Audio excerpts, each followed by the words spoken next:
OK, well, we are joined now by Jen Gavito, former Deputy Assistant Secretary for Near Eastern Affairs, and by Ariel Cohen, Senior Fellow at the Atlantic Council. A very, very warm welcome to both of you. Good to have you on This Is America. So let's firstly, out of the gates, establish what the heck we're talking about when we mention the phrase Memorandum of Understanding. President Trump has been all over social media in recent days talking about a finalised peace deal. But now, take a listen, he's saying this. No, it's not final. It's a memorandum of understanding. And if I don't like it, we'll go back to shooting at them, dropping bombs on their head. If I don't like it, if they don't behave, we'll go right back to dropping bombs right smack in the middle of their head.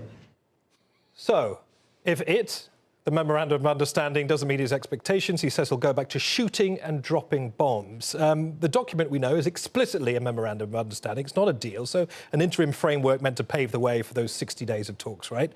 Jennifer, as somebody who's familiar with how these things get established, how and why is this memorandum now in place? Explain where we are right now. Set the scene, if you may. Sure. So I think later in the press conference, the president said something along the lines of, we could continue bombing them for 2 days, 2 weeks, for 2 years. I think we're here today because the president has understood that continued military campaign is unlikely to fundamentally change the state of play in these negotiations. And so what we're dealing with, I think, is fundamentally a cutting of losses. So you have this framework agreement that I think is more or less an extension of the ceasefire that has more or less been in place just with the reopening of the Strait of Hormuz. It doesn't get at any of the hard questions. It certainly doesn't address nuclear, and notably, it doesn't address the missile program. It doesn't address the proxies. It doesn't really go after any of the strategic objectives that the president laid out at the beginning of this conflict. And so it is hard to imagine at the end of this that we have anything more than the resumption of global commerce. But I would just note that the president's comment about, if we don't like it, is one of the reasons that there is so much distrust on both sides. And that is, I think, really important to keep in mind as they enter into the second phase. Right, Ariel, on that point, it sounds like an ultimatum wrapped up in diplomacy, or the other way around. This is an attempt to seize a defeat from the jaws of victory. Militarily, U.S. performed very well. And I will respectfully disagree with Jennifer. I think that, and with the president, by the way, I think Iran is in a very precarious situation, not just because the military was destroyed, but because its economic life is in a very precarious point, especially on water. I wrote recently a column for Forbes where I'm analyzing the Iranian threats against desalination of the Gulf state and say people who live in glass houses should not throw stones. Iranian water supply is down 75 to 85%, and they should not have messed with that. And also, the Iranian leadership, as fanatical as it may be, has a country to run. If the country doesn't have energy infrastructure, industrial capacity, and its infrastructure is essentially bombed, and it cannot export oil, which could be achieved in 1 or 2 weeks of additional bombing, then how would they run a country? It would take $1 trillion to rebuild it back, and nobody is going to give it to them. So we're at this juncture where both sides at least appear on paper to want to move things forward. Jen, you seem to suggest that this is all about keeping the markets calm while maintaining a kind of hair-trigger military posture. Is that what you mean? Sure. I mean, I do think that we can't keep troops at the levels that we have them indefinitely. And indeed, part of the memorandum suggests that U.S. troops will start to redeploy should things move forward. But I think for the president, there were two priorities. The first was to get global commerce moving again through the reopening of a strait that I think it's important to remember was open 110 days ago when this started. But secondly, to get a renewed commitment on nuclear. That commitment is very vague. It mirrors what the Iranian regime has been saying for years, but it gets back to a degree of stability that allows things essentially to move forward and for the president to focus attention elsewhere. So it is a shaky calm. But they did not rule out entirely that Iran will seize global commons. They'll seize international waters that before this conflict, Iran did not control. And the Strait of Hormuz connects two bodies of international waters. Let's get into that, Ariel, if we may, because I'm keen to focus on what Washington hopes to get out of this. In the short run, we're talking about reduced pressure on energy markets. You've already mentioned that, Jen. Lower inflation concerns here at home.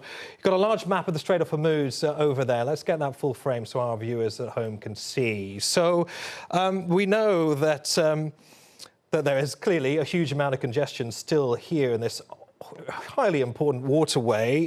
The dots, the arrows that you're looking at, they are oil tankers, the green ones are cargo ships. The US insists that Iran has to open the Strait of Hormuz, but you can see there seems to be an awful lot of hesitancy. Clusters of tankers off the coast of Dubai. Let me take you up here, just south of Bandar Abbas. This is the Iranian coast. This is precisely the area where the Iranians launched their maritime protocol, basically charging vessels who are up for it or have no choice to pay the Iranians money for safe transit through the strait. In theory, we're talking about these protocols no longer being in place, and the US naval blockade, which currently occupies about this area, if not a little bit wider, in the Gulf of Oman, in theory, that coming to an end as well. But there's a problem, isn't there? Iran is still talking about retaining administrative management of the waterway. It's talking about transit security compliance. Jen, I mean, so did the US actually secure free shipping lanes, or did it entrench the Iranians' new status quo in the Strait of Hormuz? So I think, first of all, the insurance companies will be the best ones to answer that question, right? I mean, you won't have free transit until the insurance companies are willing to insure the ships that are going through there. The rest of it remains an enormous open question, including because at least one draft of the Memorandum of Understanding seemed to suggest that Iran itself would be responsible for the demining that has to be done before there can be safe transit.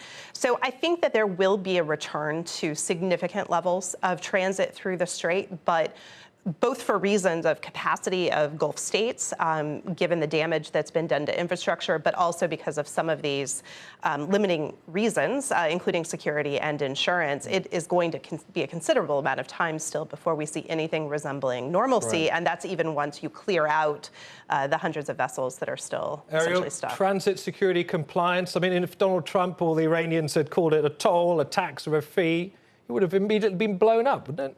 Well, now we don't know if it's going to be blown up because the president puts, lipstick on the pig here. The precedent of taking away the free passage in the global commons is dangerous for the vital American security interests in the Taiwan Straits, in the South China Sea, in the Strait of Malacca, and I would venture to say in the Bosphorus that connects two international bodies of water, just like the Strait of Hormuz, the Black Sea and the Mediterranean, and even Skagerrak in Denmark that was controlled by Denmark until 1802, and they collected tolls till the British Navy showed up and burned them down. Ariel, you make a very interesting point I want to put to you, Jen, because if the US implicitly tolerates Iran monitoring, as it hopes to do, this kind of passage through the Strait of Hormuz, I mean, it sets a weird precedent, doesn't it, as Ariel has suggested. I mean, what does that say to America's reputation as being the custodians of international trade through important bodies of water? This is really problematic. This would be, I think, a devastating development for our Gulf allies. It would be a devastating precedent in a number of global conflicts, not to mention especially when you talk about the South China Sea, the Taiwan Strait. And so, you know, this does, as you note, inherent damage to the reputation of the United States as an international arbiter of the common good. And I think that probably is a red line of sorts for the Trump administration.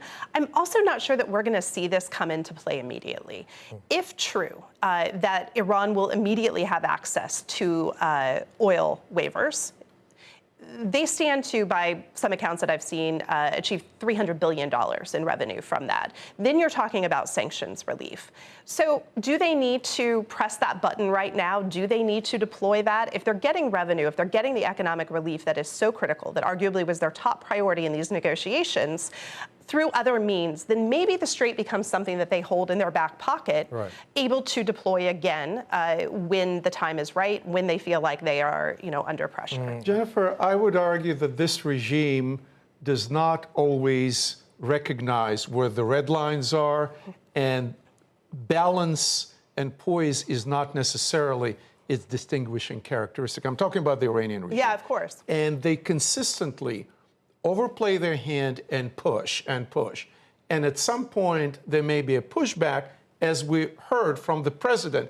Unfortunately, what I would like to see is a little bit more nuance from the president and not a binary bomb, not bomb type of position. What we are seeing pretty clearly, though, is that oil prices have already started to drop off the back of the news of this memorandum of understanding. And that was very important because of the midterms. Do you think the market's being naive, though, I'm wondering? But this is absolutely important for President Trump because of the midterms. His popularity is what, about 30% approval? The inflation is 4.2 instead of 2.4 before the hostilities started. He needs very quickly to play it back to the point where Republicans are not going to lose the Senate, and the outcome on the House is pretty much looks like today they're going to lose the House. This feels a bit like irrational exuberance, though, in that the Strategic Petroleum Reserve is near record lows in the United States. Again, the on-ramp to getting production levels back up to what they were, getting transit back to normal. The markets are reacting to political news. They're not necessarily reacting yet to an infusion of additional supply into the market. OK, let's move on and talk specifically about Iran. We've already touched upon Iran already, but I want to play you another clip from Donald Trump where he appears to completely flip his prior narrative on the country. Let's take a listen. You talk about regime change. I never cared about regime change. It's never a part, but I guess you have regime change because you know better than anybody. The first group, they're all dead. The second group, they're dead. A part of the third group is gone. And we're dealing with people that I think are very rational people. And they were nice to deal with. They were strong people, smart people. I think actually they're smarter than the first and second group. So, Jen, I want to put this to you because Iran entered this conflict as an international pariah under a huge amount of military pressure, didn't it? But now they appear to be exiting as negotiating partners. I mean, from a policy standpoint, how did the US allow Tehran to convert this kind of military containment into, I guess, increased diplomatic leverage? So we should be crystal clear that the regime that is in Tehran is every bit as destructive as the regime that it was at the beginning of this conflict, arguably even more so with the IRGC having consolidated control. Their red lines have been largely adhered to, whether it is redevelopment of their missile program, restocking, they're already working on that, projection of their proxies through the region. This is not a trustworthy regime. It is not a trustworthy negotiating partner. That remains true.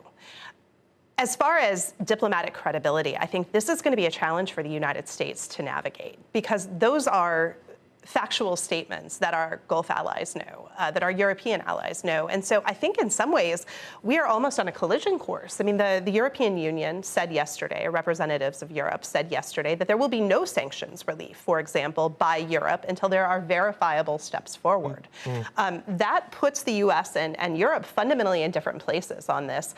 And the Gulf in all of this remains very exposed, both because of the ability to continue to shut down the Strait in the future, whatever they do now, but also because, kind of the Band-Aid is off as far as striking out at the Gulf specifically. And so I do think, again, that this is damaging for the U.S. and will be very difficult for the president to navigate in the weeks ahead as he tries to reassure partners that this is not giving credibility to the regime. Ariel, the MOU reportedly mentions potential sanctions relief and $300 billion in development financing. We've been struggling to understand exactly what that means. Is that the release of frozen assets? Is that something else? Because we know that Vice President Vance has been downplaying the idea of releasing any cash to the Iranians. Until they change their behavior or whatnot. And I think let's start with the nature of the regime. I think a lot of folks may not understand what was the difference between Velayat al-Faqih with Ayatollah Khamenei, the late Ayatollah, running things and being the authority, and a fake Ayatollah now that nobody saw, nobody knows where he is, et cetera, et cetera. I think IRGC is in charge. And the question that I'm asking myself is this IRGC going to implement or try to implement the same ideology that combines the most radical interpretation of Shia Islam, the Islamic Revolution, and the vestiges or the ideology of the Persian Empire that dominates the Middle East? And until we didn't clarify it, it'll be difficult. The Soviet Union, from where I hail, remained a revolutionary anti-status quo power until it became totally bankrupt under Gorbachev. Let me ask you this. What happens when you, what happens to leverage if all of a sudden you turn on the financial taps too soon? You lose it. I mean, I think that's what you're getting at. And to Ariel's point, the president in his press conference today essentially acknowledged that the assets, he said this is Iran's money. This is, of course, is the same argument that President Obama made as part of the JCPOA negotiations, the unfreezing what became known as the pallets of cash. And so I do think they're even walking away from the suggestion that they will withhold those funds for the time being. When you give them access to funds or to oil revenues up front without any verifiable steps forward, they are able to rebuild the missile program, rebuild the drone program. And rebuild the proxies. And rebuild the proxies. The proxies in what I just said about the Iranian ambition to penetrate and control countries in the Middle East, from Yemen to Lebanon to Syria to Iraq, unless there is a clear understanding that proxies are off the table. If Hezbollah wants to be a political party, tfaddalu, let them be a political party. All right. But the influx of cash from Iran to tilt the balance of power in the Middle East in favor of Tehran needs to stop. Understood. Let's talk Israel, if we may, because they're probably the most uncomfortable stakeholders in this memorandum of understanding, aren't they? And we know that Donald Trump has been especially critical of Benjamin Netanyahu recently. Have a listen. I've had a great relationship with Bibi, but now Bibi has to be more responsible with respect to Lebanon. I didn't like where 2 hours before we're signing the agreement that there was an attack in Lebanon, in Beirut. It was right in, it wasn't like in the southern side, and it was in Beirut. I did not like that. I let them know that. So now I'm not happy with the way Israel has handled themselves with Lebanon and with Hezbollah. They should have been able to do the job faster. It just goes on forever. And when that happens, it throws a negative light on the big deal, and that's the deal with Iran. Jen, so how does Washington bypass an Israel that's probably feeling quite furious that they've been bypassed by this need to prioritize global energy supplies? I think there should have been a better understanding up front that Israeli national security objectives diverge from U.S. national security objectives, and that's okay. They were too closely linked, and so Benjamin Netanyahu, especially with elections looming, has every incentive to continue to go hard after the Iranian regime. The United States does not share that incentive. It is far better at this point to end a conflict that is unlikely to change the calculations on the ground, and better to get back to getting global commerce moving again.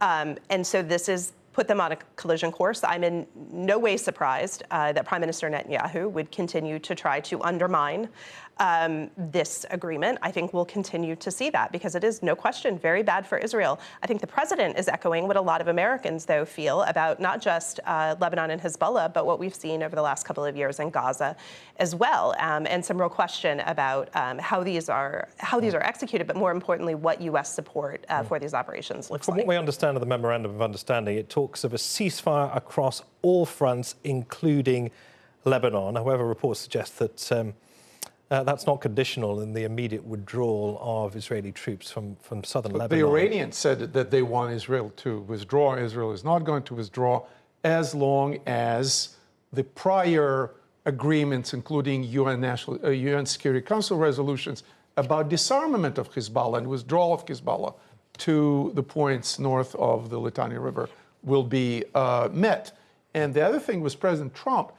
I would suggest, if you asked my opinion, not to push Israel into the corner, because if Israel continues to receive missile fire from Hezbollah into northern Israeli towns that are depopulated because people are bombarded since 2023, Israel may take even more severe measures, not just against Hezbollah in Lebanon, but also against Iran. Where does that leave the Lebanese government? I mean, they're caught in the crossfire here, aren't This they? is very disappointing. You, for the first time in decades, have a Lebanese president, Lebanese government that is willing to take on the very difficult task of Hezbollah.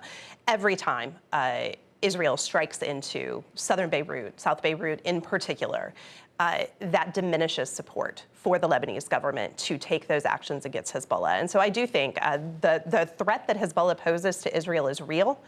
And yet, if you look at the long term, this is not something that is going to resolve that more permanently. But the Lebanese government is currently incapable of disarming Hezbollah, and President Trump hinted that he may suggest that the Syrians will do that. And of course, that opens a whole different Pandora's box. Okay, well, look, it's been an absolutely fascinating discussion. The time has flown very, very quickly indeed. It's been a pleasure having you both on This Is America. Jennifer Gavito, former Deputy Assistant Secretary for Near Eastern Affairs, and Ariel Cohen, Senior Fellow at the Atlantic Council. The pleasure was all mine. Thanks so much.